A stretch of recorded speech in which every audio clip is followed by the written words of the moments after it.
Good afternoon, everyone. I'm Amy Loudermilk, the Programs Manager for Artsville, here today in the absence of our regular Master of Ceremonies, Artsville President James McKissick. James will be back with us next week for our regularly scheduled programming, which you will all find on the various social media platforms of Artsville and Arts Forward. With that, I welcome you all today on behalf of Artsville and Arts Forward. We've been partnering to bring you these opportunities throughout the year to encourage our local arts sector to vote. We're also here to educate about the issues and the topics that matter most to Chattanooga and our local arts sector, and to advocate for arts funding and resources in our area. That said, we're excited to have everybody with us today and for the opportunity to hear and chat with Chattanooga mayoral candidate, Dr. Elenora Woods. In regards to the organization I represent, Artsville, our mission is building community through the arts. We do that by funding local arts organizations and arts projects. We are an advocate for the arts, a convener, and an arts hub in Hamilton County. I would be remiss if I didn't remind everyone about Artsville's Rural Arts Challenge, as well as our upcoming Tech Goes Home course that starts on January 18th. We still have spots available, so if you know someone, a local artist in need of technology and technology training and resources, please send them our way. In the very near future, we also hope to announce our request for applicants for our next Holmberg Arts Leadership Institute cohort. I want to thank the coordinator of today's chat, Monica Kinsey, in her role with Arts Forward, for organizing the talks with our local candidates. As James has said before, this is a wonderful gift to the greater Chattanooga and Hamilton County arts sector, as well as our community at large. And with that, I turn things over to Miss Monica now, who will introduce today's candidate, as well as our moderator, and get us started. Good morning, everyone. Thank you for being here. As Amy said, I am Monica Kinsey, and I am with the Arts Forward Chattanooga. It is a collective of 18 arts organizations, and we work alongside Artsville on providing shared resources such as HR, legal, and marketing, awareness of the arts in our community, as well as advocacy such as this of the arts in our community. As we all know, the arts contribute over $172 million to our local economy, and we feel that it's important that our arts community is engaged in their local elections. Simply put, our artists create, contribute, and they vote. It is my pleasure to introduce our guest mayoral candidate today, Dr. Elenora Woods, and our moderator, Shane Morrow. He is the Executive Director of RISE Chattanooga, formerly known as Jazzanooga. I will let each of our guests share a little more about themselves and their organizations as we kick this off. Shane, we'll start with you. Monica, thank you. For folks that don't know, hey, yeah, I am Shane Mayoral, and I am the executive director, co-founder of what we call now RISE. Little known fact, RISE stands for Responsive Initiative for Social Empowerment. I get so many people that said to me recently, what does RISE stand for? When we first started with Jazzanooga, a lot of people said, what does it stand for? We are what the community needs for us to be. We take a focus on cultural preservation, education, live performances. We've been around for a minute, y'all, but we got our 501c3 back in 2015. We had been in existence technically since 2011. First 3 years, out of pocket. After that, we've been blessed to raise over $700,000. 85% of that has gone directly to programming services. There aren't a lot of cultural arts organizations that can say that, especially ones that are Black-led, Black-owned. We're blessed, but we do this through collaboration and successful collaborations, and we're really, really extremely excited to be able to work with Arts Forward and also with Artsville. And I'm kind of glad that I'm here today moderating with trying to get some lowdown, as they say, about Dr. Woods and about her quest for mayorship here in Chattanooga.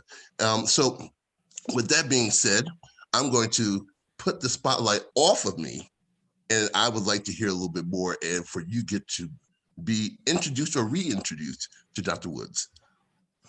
Hello, everybody. It is an honor to be here. I want to thank Artsville and Art community for inviting me to come here. I am honored to be here today. In case you all don't know, I am a Chattanooga native and daughter of Chattanooga. I was born and raised right here in Chattanooga. I've been here all of my life with the exception of going off to school. I am a University of Tennessee grad, UT Knoxville, where I received my bachelor's and then my doctorate degree in dental surgery from the University of Tennessee, Memphis. I have seen so much in my community from when I was a little girl to now. I am just totally amazed at the transformation of Chattanooga. I have been involved with the community in every aspect.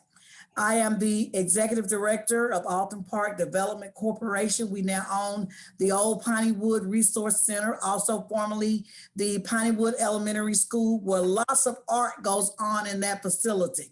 I own the WPTP radio station that's occupied in there. We have a computer lab center in there.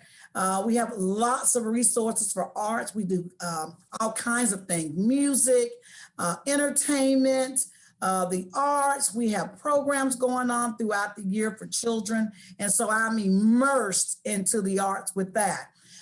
Also, you may know me as a dentist, because I've done a whole lot of stuff in the community. The founder of the Dental Angel Fund Foundation, providing hundreds and thousands of dollars worth of free dental care over the past 20 years for the indigent population and also the veteran community. So I'm a civil rights activist, so you all know that I am involved with the community at every level, economically, housing, development, you name it. I've been a part of this city. So it's without any wonder why the arts would be so important to me. So I just want to say that this is very important for me in this position that I have now and in the position I'm seeking, that we include the arts, because I know how valuable the arts is. I sing. People don't know I sing. All of my children are musically inclined. And I've been in many, many competitions. That's why I'm going to get Shane, because he hadn't called me in person and say, hey, Dr. Woods, I heard you singing. Why you not over here with me? So I love to sing. and dancing is just a part of my soul and my spirit. So I really appreciate what you all do in this community to add value to Chattanooga and to bring people from all walks of life together in what you do. So it's a privilege and an honor to be here with you all today to talk about what we need to do as a community going forward and to build on what we've already started to make sure the art stays an integral part of Chattanooga, Tennessee. Let me begin, Dr. Woods, by saying, we didn't know. We didn't know that you sang. Yeah, so we'll put you on the spot toward the end of this conversation. So watch out now. So get your song list ready as we begin these questions. I was given, Dr. Woods, a slew of questions to ask you. These standardized questions that were formulated to just to pull out here what your thoughts were about what arts and culture means for the community. But I you know how I do. I like to go a little outside of the box. So when I was reading through the questions, one thing came to mind is this. Artists are problem solvers. Chattanooga is known for our arts community, but oftentimes that we get individuals that say we're so underappreciated. They don't see what we do inside these neighborhoods. We don't see what is happening inside of these particular, quote unquote, underserved neighborhoods. How can arts bring a stronger presence inside of our underserved neighborhoods? Case in points, underneath your leadership, what would arts do or mean inside of our rec centers? Oh, I'm so glad. I'm so glad you asked that question, because I think that our rec centers are underutilized in that area. That's where people come together. Our children are there. Our grandparents are there. Our parents are there doing things throughout the day. And that is the perfect place to bring the arts to educate, to engage and to empower our people.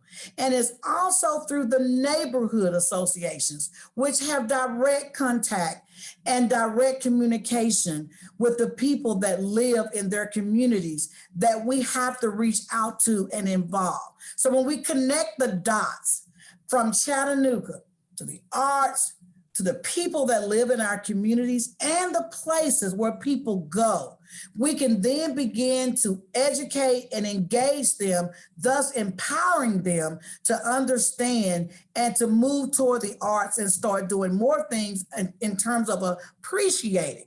For example, our girls and boys are not doing as much art anymore in school.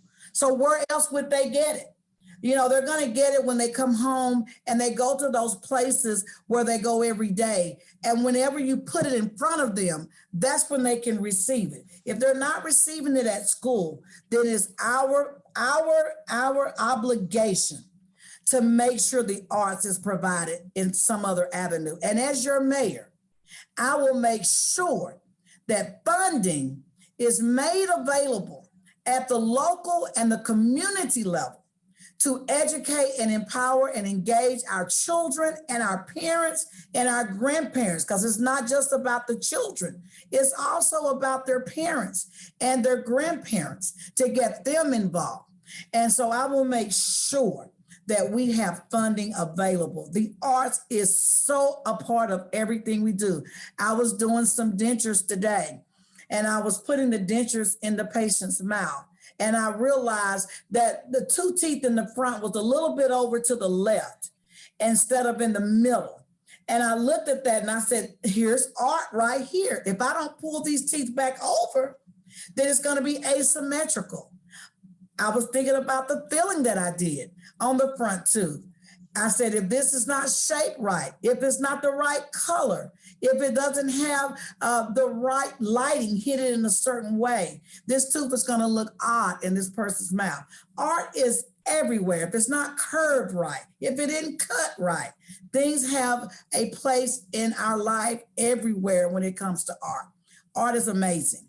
So we're going to do that. Art have my support 100%, 100. Well, dang, I guess that's the end of the show. Everybody, thank you so much for coming. No, I got a couple more questions here for you. 100, I'm an art girl. I'm an art girl. As we talk about, we talk about the arts and how it's needed and how it needs to be represented inside the neighborhoods. Gentrification is affecting the Black community in devastating ways. And we look now at how do we define revitalization versus gentrification? How can we ensure that arts in the community and the culture of the Black people are being recognized and preserved through the arts? And again, through this whole question of how do we define gentrification versus revitalization? Yes, one of the things that I love to see in our community are the murals and the paintings that we do on the buildings to pull in people and educate them about other cultures. And so when you move, and you're talking about gentrification, moving a whole race of people out of a community and replacing it with another race of people, or it could not be just race, it could be a whole socioeconomic level of people. It doesn't have to be Black or white. It could be, I only make 12,000 and you make 200,000. So you may be Black, making $200,000 and may be able to be in these so-called, I would say, segregated communities. You may be the only one on the street. So how do we pull those people in that may be segregated from other people and keep us engaged as a people? You're going to have to bring Black arts to the communities where they may not see a lot of Black folk. You're going to have to bring what they call, quote unquote, white art, if there's such a thing, to the Black community. We have to engage together and bring those artists together. Bring Black artists to white communities. Bring white artists to Black communities and let them work together. Because when we work together united, there is power and magic. There's something magical about being united that I can only think of one area of science can do. Other than, and then that includes music, it's the art. Art brings people together of all diverse backgrounds, and it empowers us to love one another and to get along with one another, to understand one another. So we have to bring art, all different kinds of art, to every community, And murals is one way to do it.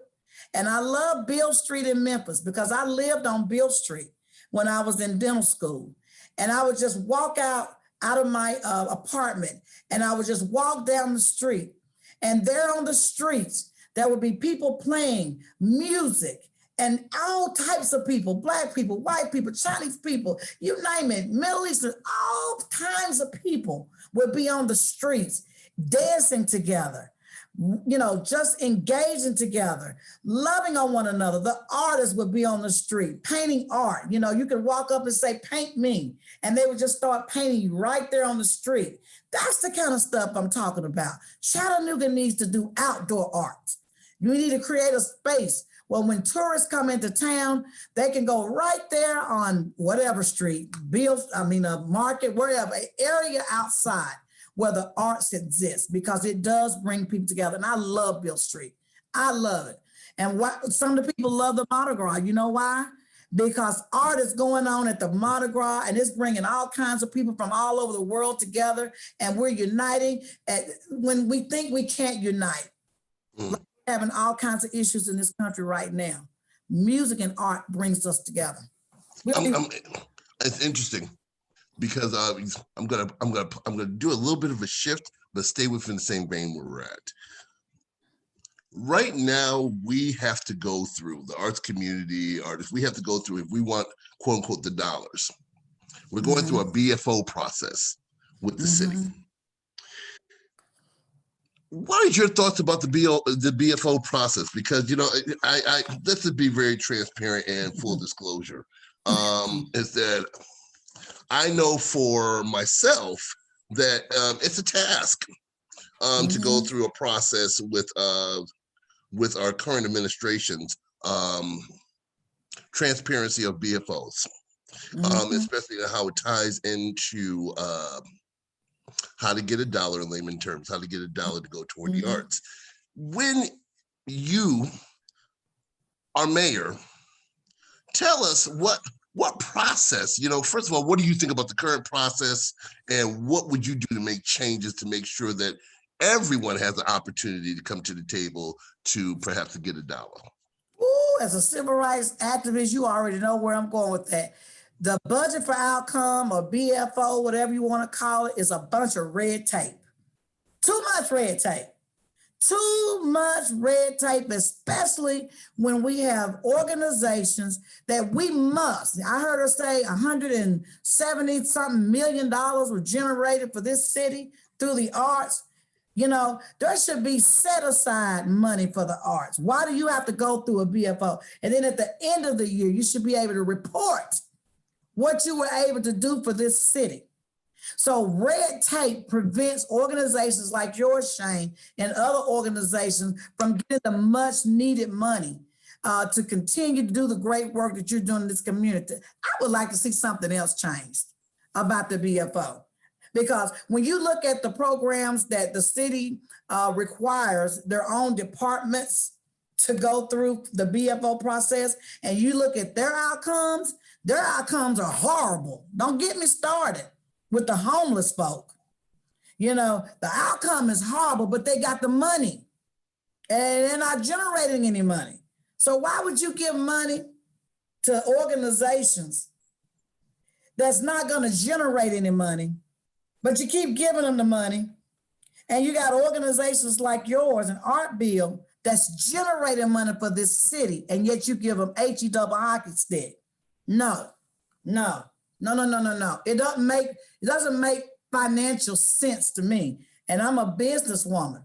So therefore, if you're bringing me in $172 million, why am I going to give you hell on a BFO process? And I got the proof in the pudding that you're valuable to this city. Your budget for outcome is that $170 million that you all generated. So we're going to do a different process. And Shane, you need to be a part of my task force that we're going to create for redoing and Monica too, for regenerating generating better ideas on how we get money funded to our nonprofit organization in this city. It's ridiculous. I am a victim of that.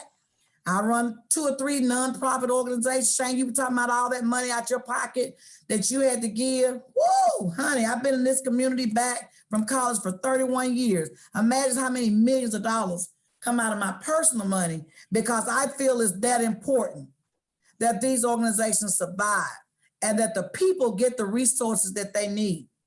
And you know, people were talking about the police. I'm gonna have to bring this in, how much money they got. We need to be just as aggressive with grant funding opportunities through the government with the arts as we are about the police department. They got some hellacious grant writers for the city and the county for the things that they think is important. So we're gonna be putting experts in the office of Dr. Mayoral Elenora Woods to get that money and be aggressive so that we can get all the millions of dollars in this city for the arts. And there's some other things that we need to be aggressive about. Okay, hold on right there, because you know that's a good way to lead to another conversation. That's a really good way to lead a conversation. Hamilton County, hotel tax. Oh yeah. Hotel tax. That particular dollars goes to, correct me if I'm wrong, Monica, it goes to, the way that's set up there, it goes to the agency of the Chattanooga Tourism Company. And we're looking at how many millions of dollars? 3 or 4, 5, $6 million. And this is all regarding cultural tourism. Am I correct in saying that, Monica? It is all from that. I don't remember the exact amount, but yes, it's all to the Chattanooga Tourism Company now. Okay. So those dollars go to CTC. And how does the dollars affect the city? I'm not sure, but I will ask you this.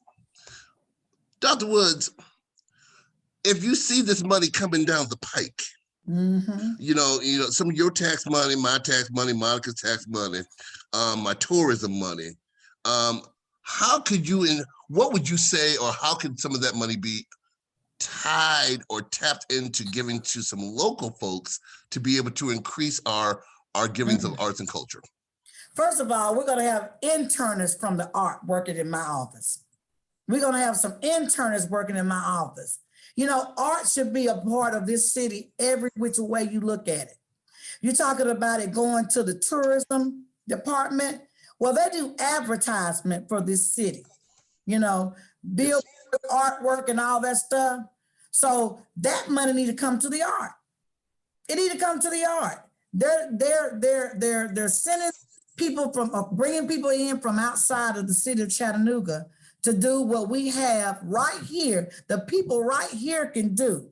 So I'm an advocate of keeping it at home because it's the money that you keep at home, to keep it circulating, that increases what we can do, buying power in our community. And with COVID going on, we have got to be extremely careful with how we spend money out of our taxpayers and the money that we generate going outside this city.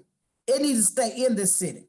If there's an artist in Georgia, Alabama, that's getting $1 million to come into Chattanooga, where is this money going back to when he gets his paycheck? Where is his money going? It's not circulating in our economy. It's circulating in his economy, where he comes from. So it makes sense. It makes sense to pay people in our community the money so they can go to Buy Low, Walmart in our community, some of our local businesses, and give that money here at home versus giving it to somebody who don't live here that's not going to put a penny back into our financial structure here, our system here. So no, I am all for home bacon. We're gonna cook it right here at home. We're gonna look for folks in our own community to get this work before we go searching outside this city to get work, because I want that money to stay in our economy. I don't want it to go to somebody else's economy. So let me ask you this, Dr. Woods.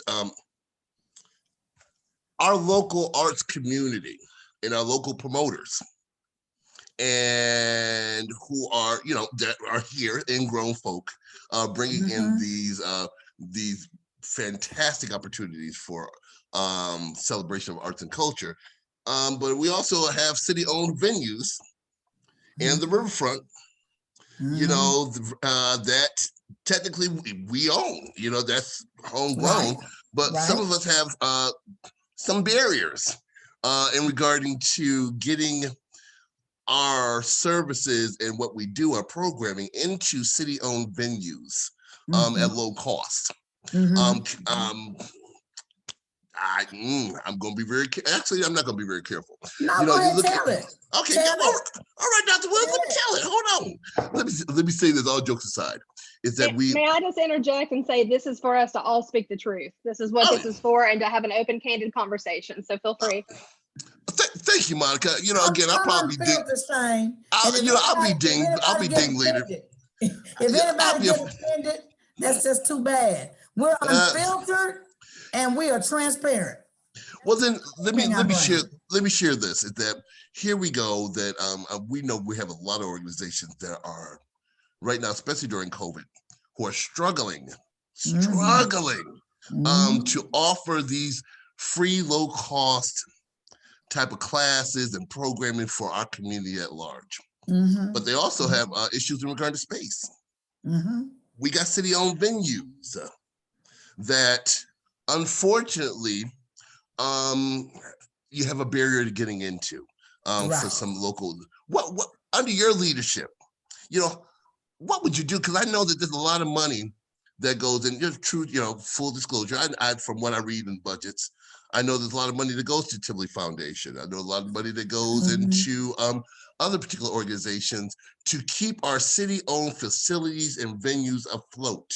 But how open are they to accept folks' offerings of arts and culture? Underneath your administration, how hard would it be for us to be able just to use these city-owned facilities? I believe, Shane, and I'm very transparent. If we own something, we own it, right? Why in the world will we make barriers or create barriers for our own people in this community to bring the arts and culture to this community and put barriers, financial barriers, whatever kind of barriers you want to put up? I've experienced all of them. And so by me experiencing all of this, I understand where you're coming from. Open up these venues. They ain't using them no way.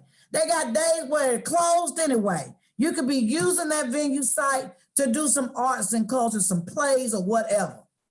Open them up. Stop being stingy and stop being stop being stingy like only certain people can use these venues and we all are paying taxes to keep these venues afloat. We just got all the millions of dollars in here to keep the Memorial Auditorium up, to keep the Tivoli open, to keep the Bessie Smith Hall open. And you mean to tell me our citizens can't use those facilities? We got to go through hell to get in there and use it? No, not under my administration. No. They're not going to like me, Shane. But the arts are extremely important to me. And if I'm the mayor of this city, don't I get to make some little rules and changes and stuff about how we use these, city-owned facilities? Don't I get to kind of make some little changes? Can I make some changes? Well, you help me make those changes to open up those doors and remove those barriers so that the art won't have the difficulties that you're having trying to do the right thing. And by the way, making $170 million for this community. Are you serious? Who else is doing that? Who else is doing that? Well, I'm going to shift. I'm going to shift, because they're going to get us, Dr. Woods. I'm going to have to shift. I got to go back to my notes. But I will say thank you. I know that when I see programs like, and I'm calling out folks, when I see folks like the Chattanooga Boys Choir, that has the Christmas tree up inside the Tivoli. But unfortunately, they struggle there to be able to pay rent sometimes, or to be able to. It's just sad to me, and I just hope that we get to a better place. And I think that I thank you for your honesty about seeing some alternative ways making sure that these doors are open. Because, we got folks that come outside the city, Dr. Woods, that use our spaces. Case in point, I know, what do you feel about all these different entities that are coming in here to use in our spaces, but maybe not 9 times out of 10 don't use our local folks in the process of using our local spaces. I'm mad as hell. It's like somebody coming to your house, and there, and they come there and say, let me use your house. I'm gonna have a big dinner at your house because you got the biggest house. And by the way, I'm gonna charge you, Shane, to use your kitchen. And you ain't gonna eat nothing either. And if you eat something, you got to pay me 3 times as much as the people I'm inviting who don't live in your house. What kind of sense is that? What kind of sense? You don't create barriers for local people. You don't create barriers for we homies, right? You're my brother, my sister. We live together. This is our community right here. So barriers should not be created for the people who live here. That's why we got problems now. You got folks that come in from out of town and get free land, get tax abatements on doing stuff. So they can come in here and develop and do all this kind of stuff. And then the people who live right here don't even get a contract. Can't even get livable wages up in here. Can't even really afford to live in Chattanooga, but they work in Chattanooga. They got to go to Fort Old Rossville to live because they don't get paid enough money in this city. Come on now, we got to do better. We got to take care of our people better in this city. And that's why I'm putting the people first. That is my slogan for my campaign run, putting the people first. And those are the people who live in our communities. Don't nobody care about a Chattanoogan like a Chattanoogan. You understand what I'm saying? And so therefore, we've got to take care of Chattanoogans. And we got to be fair, and we have to be equitable in the process. And for those who are listening out there, you got to have your stuff together. Don't ask for something and you're not ready. Don't ask for something and you're not ready. That means if you come and break that down, Dr. Wood, because I think that really needs to be, say what you say, mean what you mean. What I'm saying is you want something out of the city, but you don't have nothing to give to the city. It's not going to be favoritism. If you got your stuff together like I did, I had to go to school and work and do what? Show myself approved for my patients. That's why I'm one of the best in my profession. I went to school and I continue to go to school to make myself better, to stay on the cutting edge of technology. And so what I'm saying is that when you want something, you have to have your act together and don't expect somebody to just give it to you just because you ask for it. And we have a lot of folk in our community that need a helping hand because they may not have the money, but they are some of the best artists in the world. And we need to give them an opportunity. Then there's others that just want to walk in and say, give it to me anyhow. I'm not going to be that kind of mayor. Now, we'll help you get where you need to go. If you need some education, some extra classes or whatever you need to bring yourself up to par. But everything's a competitive market. And so what I'm saying is we have to take care of our people. We have to remove these barriers. If we got venues that the city owns, we have to open them up to the people that live in this city. Us first before the outsider. You understand what I'm saying? Family is always first.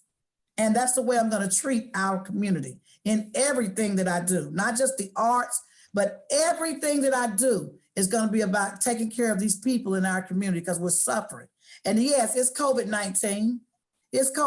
So we got to do something special. The government gave us extra money because we can't do it without their assistance. So we have to do something special during this time. Open up those venues. I know they're scared for folks gathering together 6 feet apart. Well, let's do some outdoor venues where people can be outside. Make sure everybody's got their COVID test in their hand that says it's negative when they come together. Make sure everybody's, is safe. I get every week because I see patients and you COVID is all in the respiratory, and I'm all down in their mouth drilling and water splashing everywhere, and airborne pathogens everywhere, right? I'm in the dirtiest part of the body where COVID can spread the most. So we have to do everything that we can to protect ourselves when we come together. So we have these machines that we spray the whole office down with, kill the virus. We have to do those kinds of things. When people are at these venue sites, we got to bring those type of machines in to clear the atmosphere up, make sure people are testing negative. And we can continue to go on, wear their masks, do all the things that the CDC say we're supposed to do. 6 feet apart, all that stuff. Life don't stop. I just want to interject for one moment. Shane, no one has submitted any questions yet to the Q&A, so you can continue to go with the questions that you have. And if someone submits one, then I'll follow up. But I was just going to say you can continue. I know you have more. So. Okay. Well, thank you. And for folks that have a question that you might be too scared, because I'll be honest with you, might be too scared to ask. It's okay. You can actually send it in anonymously. You don't have to put your name to anything, my friends. If you have a question, this is your opportunity. At least for this particular session, it is unfiltered. It is how you feel at the moment. That may change tomorrow. But if you do have a question that you want asked or a topic that you want to be covered, it takes a village, my friends. So here's your opportunity to be able to do this. So you can ask your question anonymously by going to Q&A, and not just about Dr. Woods. If you have a topic of just in general that you want to discuss within a little short frame that we have left, you are more than welcomed. I probably will be dinged for saying that, but it's okay. Go ahead and put it in if you wish. Let me go back to you, Dr. Woods. There's so much I want to talk to you about. Transparency. Transparency. Let's go there. During the picture that. During the Burke administration, and this is a question I saw here, so I thought I would ask. During the Burke administration, they really talked about transparency, making sure that the community was involved in the process of things happening here in the city. How would that look underneath your administration? Define what transparency means underneath your mayorship. Well, there's so many secret meetings that go on behind closed doors. I'm familiar with that. I'm the one that talk about it because I'm mad about it. So when we have these little public hearings where people come in and give their presentations, why can't we have that live stream so people can see? Open it up. What you hiding? Open it up so that the community can see your presentation, and open it up where people can see what's going on behind the doors when you're making your decision on who you're going to give this money to. People say, well, the board decides. Who's the board? People don't know who the board is. What's their background? How qualified are they to be on this board? We have folks that's not qualified to be on boards. They have no background whatsoever. They don't know anything about the arts, for example. Why are they on the board? Why don't you have presentations presented where the board consists of some art people on the board to make sure that it's fair and equitable? You need to have at least one representative can say, wait a minute now, I represent the art, and, we do this, that, and the other, and I have some say-so. Oh, there needs to be representation in every aspect that you can imagine on that board making a decision so that people will be fair about it and you'll have a voice. That's what's wrong. You don't have a voice. You have to wait and, hope and pray. You get $5, right? And they got $2 to $3 million to give away, and you hope and pray you get $5. But you're creating millions of dollars worth of income for this city. So I won't set aside money. I won't set aside money for the arts. Why you having to go and wait for money? Let's put it in the budget off the get-go. All of that. The arts is too important to this community. Put it in the budget. There's a whole lot of pig pork programs that are not generating any money for this city. But yet they keep getting funded every year. cut them, move some things around. That's why my transition team is going to consist of some very important people, some integral people in this community, some ball players, art and culture. So let me ask you this, Dr. Woods. I think that's interesting. Let me go there with you. Is that, would you structure your team and government a little bit differently than how we see it right now? Case in point, we have an office for public art. We have, back in the day, we used to have arts and culture, correct me if I'm wrong, under Mr. Crutchfield, if I remember correctly, when I first got here to Chattanooga. All that kind of changed and entwined. You know, it used to be rec centers, now it's youth and family centers. So I went from YFD to rec. I'm trying to understand, where would you make your changes? And you don't have to name them all. You ain't got to tell about your business yet. But I am curious about, give me the top 3 things that you would do differently regarding to the structure of your team and maybe the departments. The biggest mistake that this administrator ever made was getting rid of arts, education, and culture. That was one of the biggest mistakes they made. The biggest. We're going to put it back. It's coming right back. Why do you think it was the biggest mistake, Dr. Woods? Because when the arts, education, and culture program was stripped out of the city, you saw there was a lack of interest in providing the services, and all the things that department was generating was lost. That's why you're scrabbling. Like, you know, where's your representation? Who's speaking for you in the mayor's office? Nobody. Unless you go to the multicultural affairs office, which now is covering so many different things, is diluted, because there needs to be a department specifically designed for education, arts, and culture. It's too important. I'm bringing it back. I'm bringing that department back. They also got rid of, we want to go down the line, they also got rid of the African American Chamber of Commerce. Another big mistake. We're going to have to bring that back, because just about every, I would call it marginalized community, is suffering right now. There is nobody really representing these marginalized communities, because if it was, you know, and I love the folks down at the chamber, I'm gonna talk to them too, but they're not doing enough to make sure that businesses in these marginalized communities stay open and that they generate businesses. When communities don't have businesses, communities stop thriving. And so when they stop thriving, you start having all kinds of economic problems. No jobs, no money, no ability to travel and do the things that you need to do because you have no money. You don't have any money, you can't buy a house, you can't do anything. You know, people are not even buying houses in these poor communities because there are no houses in these communities. You know, we have to get banks on board to do what they're supposed to do with the community reinvestment fund money, right? So that's where the Black Chamber comes in. I think when you have lack of representation, then you're not going to be represented and you're not going to get nothing but the crumbs. So I'm tired of seeing these kinds of areas in our city come to the table to eat, but the dinner's already been served. So you're getting the crumbs left over, okay? You're getting the crumbs, Shane. You're getting the crumbs, baby. They already had dinner. They already walked off with the arts money and they've given it to somebody else because you really weren't at the table.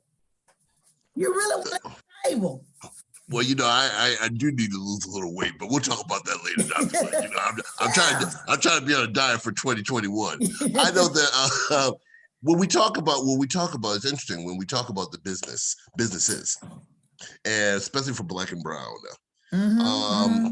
because I think that sometimes we have to broadly define creative entrepreneurs. I know that I try to heavily because I think that artists are creative entrepreneurs, you know, and whether that's your hustle of selling a t-shirt, making some soap, making a mural, cooking in the kitchen and making and selling pies. That's a form of art. It is. How do you envision trying to keep that type of energy going, you know, in regarding to the arts? Because I think that and I don't want to put words in your mouth, so I apologize. How do you define what creative entrepreneurs hour? That's where I'm going to depend on you folk in Artville. You're the expert. You tell me how you want to see that, and we'll develop it. You have the vision. You are the artist. You all are the people that we depend on to go to tell us. I'm only going to be your mayor. I'm just the director of traffic. But guess what? You tell me how to direct that traffic. You see? And so I will rely upon you to be a part of my administration to make sure things are going to be moving the way it needs to be moved in the arts. I'm not going to tell you anything. You're going to tell me. And I'm going to do it. You see? That's how you create a great team. There's no one person that can do it all. And there's no one person that knows it all. You got to get the experts involved in their individual areas of interest to set the standard of how things need to be done. And then you take that to your mayor, and your mayor looks at it, and you say, do we have the money? You say, yeah, we got the money. Well, let's do it. Simple. Simple. I'm going to, I'm looking at time, Dr. Woods. I can talk, and I know you can talk. And I know and people may still like to listen to us talk. But I also know that I am just a guest, and I'm appreciative for Arts Forward and for Artsville for giving us the opportunity to have this chat. So I'm going to ask Monica, were there any questions that came out? And if that's the case, do you want to go ahead and throw them to Dr. Woods? Yes, sir. Thank you so much. This has been fantastic. I really appreciate both of you. So first, one of the questions that was sent in is, how would Dr. Woods use arts and funds in the YFD centers? How would you like to use the arts and funding of the art for the arts in the YFD centers? There's going to be art programs put back in the rec centers, okay? There's not any that I can see right now at all. So we got plenty of stuff we can do at the youth centers, right? And I don't like the way it's moved. I don't. We used to have softball tournaments, all kinds of recreational things at the rec center. And when I go in there now, I know it's COVID and it's closed, but when it was open, I didn't see anything structural going on in the rec centers where children could learn and build on something. I know the arts can create entrepreneurs out of folk. So why are we doing classes in the rec center involving the arts? Why aren't the little girls learning how to sew? Why aren't we learning how to cook? We create chefs, right? Mm-hmm. Why aren't there cooking classes going on in there? Why aren't the young and the old meeting at the rec centers where the older people used to sit down and talk to the younger folk and give all those type of little stories about life?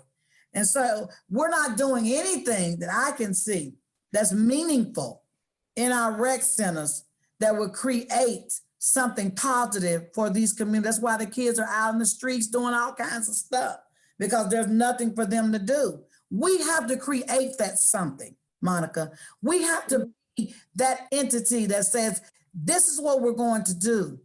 And hey, by the way, come over to the rec center today because we're having a cooking class. Chef so-and-so is going to be here and he's going to put on a show. Come over to the rec center. We got belly dancing going on. We're going to show you all how to belly dance and so on and so forth. We've got to put that fire back in the rec centers and create a community now where these kids have something to do and we're providing that something to do for them. We're not doing that right now. And so under my leadership, we will do that because I'm going to put the experts like you, Monica, and the other folk in art to create programs for the rec center. And I'm gonna let you all run that, you see. So you just put it in writing. And I'm gonna say, we got the money for it. And Monica, you say, yes, we do, Dr. Woods. Here it is right here. I'm gonna say, let's do it. Let's do it. So we're gonna put some aside money. That's gonna be part of my budget. I don't like the budget right now. I look at 800 some odd pages because I printed it. Because I like to look at stuff and highlight stuff, you can look at it online, but I had that stuff printed. I had 3 copies printed. And I like to go through and highlight. And I say, okay, let me see where we at. We ain't nowhere over here. Oh, $2? for this? We can't do nothing with $2. But what is this over here? The rec center has a huge budget. I looked at it. I mean, almost more than any department in the city. And other than maybe the police, or take that back, the mayor's office got a whole lot of money being spent on salaries. But we're not gonna go there right now, okay? That's not this party. That's another party. But well, it's kind of this party too. Yeah, I mean, we definitely care about the arts and the arts focus, but you know, this is all affects other parts of our lives as well. So yeah, we definitely are in that. We got to look at how we're spending our dollars, Monica, Shane, and Amy. We got to make it make sense. We can have this much money going to the rec center, and we don't have arts in it at all. Come on, we don't have sports, organized sports going on. What the heck? Where's that money going to? I'm always like, where's the money? Where is it? So we've got to have more accountability, more transparency.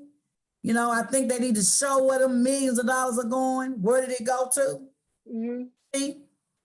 So you're going to have accountability and transparency with me because y'all going to serve on those committees. Well, we look forward to it. So I've got another question for you. It's a different shift. What are your thoughts around how quickly new condo and housing projects are popping up in Chattanooga that will inevitably increase housing costs and push people out? Can you talk about any policies that would make these new projects have a certain percentage of new housing projects affordable housing so that people like artists can still live and work in Chattanooga? Similar like I don't know if you knew the program. There was a program that other artists may be able to speak on because I didn't participate in it, but there was like the Arts Move program where they moved artists to town, but something similar to keep our local artists where they can afford to stay here is how I understand this question. It's simple. It's simple, Monica. It's not a hard answer. You carve out a certain percentage that will be used for affordable housing and the artists. And you say, whatever you build, this percentage has to be reserved for this population of people. And after so long, if it stays vacant, then maybe we can open it up for other folks because you know people want to make money. And you saying this is the sliding fee scale for this group of people. So when you want artists to come to a certain community or even teachers, when you're trying to get teachers to certain areas, you make all kinds of ways, sliding fee scales, give them some extra incentives on the cost, reduce costs, all kinds of things we can do to create a space and make it affordable for people to live. And again, I tell you, that's where that Community Reinvestment Fund Act comes into play. We're not holding our bankers accountable. We're not holding our leaders accountable. We're just doing anything, just anything. Ain't nobody questioning nobody, just whatever, rubber stamping it, and nobody's questioning anybody. And we've got to stop that. We've got to, and by me being an activist, you got the right one. And we got to also make sure our artists get paid a livable wage too. Yeah, you got that right. We can't keep them underpaid and then try to, affordable housing is not the fix if they're underpaid. You know what I'm saying? So we got to do that as well. We have another question for you, and I'm going to try to be very conscientious of your time. Is apart from the arts, what other topics are you passionate about and want to integrate into our communities? Well, you know, one of the things that that's top on my list, and it may not be the exact answer for this person, is the homeless people. I know that there is no reason why we can't get these folks off the streets. We got developers that are developing all around this city. Just give me 20 acres of land. Find me 20 acres of land. And you get all these developers together, they got all these tax abatements and everything and relief funds, and you pull them together and tell them, build me a complex. I'm fixing to tell y'all my secret. Build me a complex. Get me a psychologist in here. Get me some doctors and some nurses in here, and find me a lawyer. And you diagnose what's wrong with these people. and give them the help that they need. Get them their check started so they can pay their way a little bit and get them the medical attention they need so they can become more productive citizens in our community and get them off the street. Nobody deserves to be on the streets in Chattanooga. And guess what? That's going to be one of my first projects we do. And any other suggestions that the citizens of Chattanooga have, I'm about letting people voice their opinion and looking at how we can make things happen. So that person asked that question, they must have an idea of what they want to see. So text us back, send us a note. What do you want to see? And let's see if we can do it. There's nothing between doing something but a person who don't get up and do it. Right. That's Well, thank you for that answer. I will say that, we all know that unfortunately mental illness is obviously a huge component of homelessness. And I think, but I will say mental illness is an equalizer for all of us. We are all touched by it. We all know someone or have dealt with it ourselves. And it's something we should definitely remove the stigma and help folks in our community. Okay, the last question, Ms. Dr. Woods, that we have for you is, why should the people who make up the local arts and culture sector vote for you? One of the number one reason is that I'm passionate about the arts and culture. I am passionate about seeing that funding is made available so that we can do all the wonderful things that we want to do. There's not going to be a better advocate for the arts and a person who understands the value of the arts in this community other than me, because I understand the medical, therapeutic, economic value to the arts, because I do it every day. And I want to see the arts get funded 100%, 100%, because they take care of us. The arts take care of us when nobody else does take care of us. Dementia, people who have mental illnesses, segregation, racism, all those hidden ugly things that come to us in our community. It divides and conquers and pulls us together and unites us all at once. Great. So arts is, if it ain't number one, it's number two. Thank you. You got me. Thank you so much. Well, I just want to take a few minutes and thank everyone for taking their time to participate this morning, especially our moderator, Shane Morrow, and our guest, Dr. Elenora Woods. We really appreciate your time. I would like to remind everyone that we have more of these events scheduled as we get closer to the election day. There will be more during the week. Next Monday, we have Chris Long at 11 a.m. Wednesday, we have Christopher Dahl at 9 a.m. And Friday, we have Andrew McLaren at 12 o'clock noon for a lunch and learn. Also, next Friday at 2 o'clock, we have a Zoom scheduled with Mr. Shane Morrow to learn more about Rise Chattanooga's new cultural heritage and art hub space that is planned to open in spring of this year. Shane, do you have any announcements you'd like to share? I'd just like to tell everybody, come on by. It's all jokes aside. And thank you for the funky title about the house of how'd you put it? The house of cultural heritage art. You didn't give me a title, so I had to just throw it out there.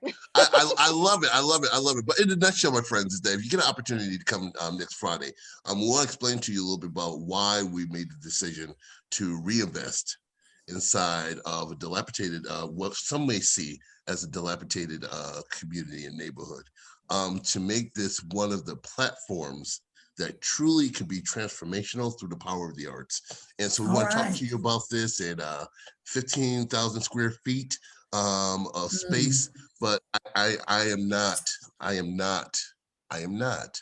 the one who needs to lead this. It has to be a collective and a collaborative approach. So I would love to be able to talk to folks more about that next week, tell them what my ideas are about this, but also to make sure that it's open for others as well. So thank you, Monica, for that. No problem. Thank you so much. And also, I know you have an Mlk Day Tribute of sorts, or an event that do you want to share about people to log in for that or tune in? Oh yeah.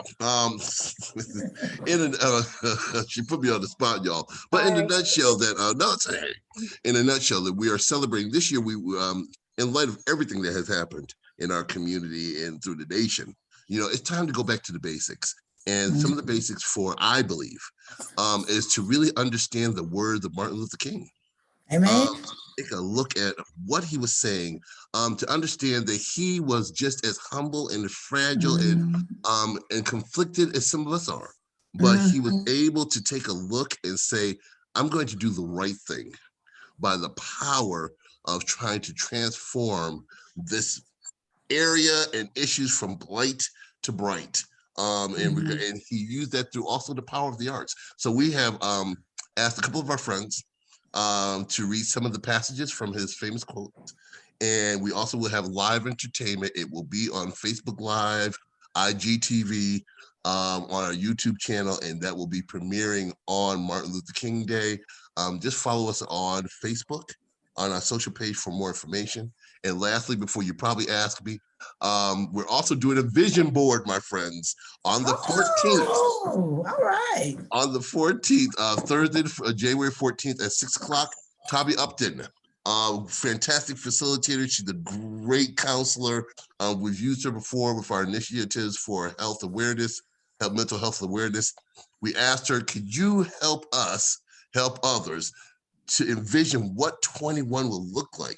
So we came up with her actually hosting a live, come with us on next Thursday at 6 o'clock, how to create your own vision board to move forward into 21 and let go of all that negativity from 2020. Let's move forward together and be positive. Can we add like can we add like the first 7 days of January of 2021 to forget? Well, that's why we started late. I said, something in the spirit just told me, let's get past the first week. That's right. That's right. Well, I would be remiss if I did not thank my ride or die partner, co-pilot Amy Loudermilk here, the program manager for Artsville, and helping me. Amy, do you have any Artsville announcements you want to share with us that you haven't already mentioned? No, I just wanted to thank you, Monica, and Arts Board for your partnership every day, but especially in facilitating today's talk. And Dr. Woods and Shane, please accept our sincere appreciation for taking the time today so that we could hear from you and speak to you about the arts community and making sure our arts community votes and knows who they're voting for. That's right. It's important to vote. Thank you so much. All right. Everyone have a wonderful day. Bye, guys. All right. Bye-bye.